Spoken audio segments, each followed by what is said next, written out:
D'aujourd'hui, il y a eu deux moments forts.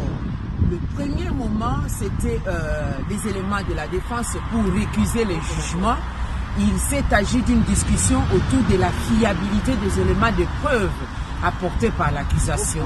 Parmi lesquels éléments de preuve, dans le bas des pages du rapport de l'accusation, il s'agit des photocopies des coupures de presse, des articles de presse.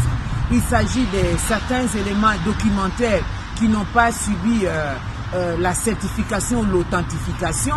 Il s'agit de la légation des témoins qui ne constituent pas aussi des éléments de preuve. Tout ça, au cours de la discussion, l'accusation n'a pas pu amener des éléments de plus. Le deuxième moment fort, c'était la récusation de la peine. Une peine disproportionnelle contre le sénateur Jean-Pierre Bemba.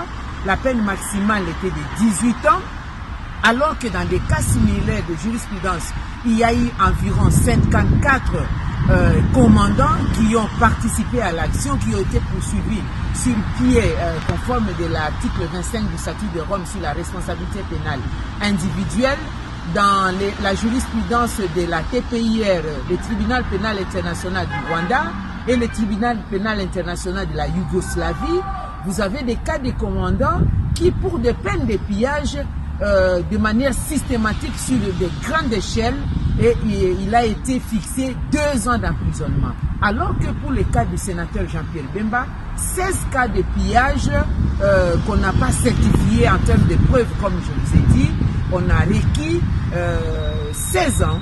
Et dans le contenu de ces crimes allégués, il y a 3 cas de meurtre et 28 cas de viol. Voilà les deux moments où la défense a eu l'occasion de présenter les résumés de son appel. Alors, la procédure était que, en ce qui concerne le résumé de la peine, comme il y a eu 2 appels, l'appel de la défense pour rejeter toutes ces peines et aussi l'appel de l'accusation pour revoir à la hausse la fixation de la peine, il n'y a pas eu de débat. La chambre d'appel a donné la possibilité à toutes les parties de devoir envoyer en dehors 1 semaine ou plus tard vendredi prochain leurs éléments d'observation.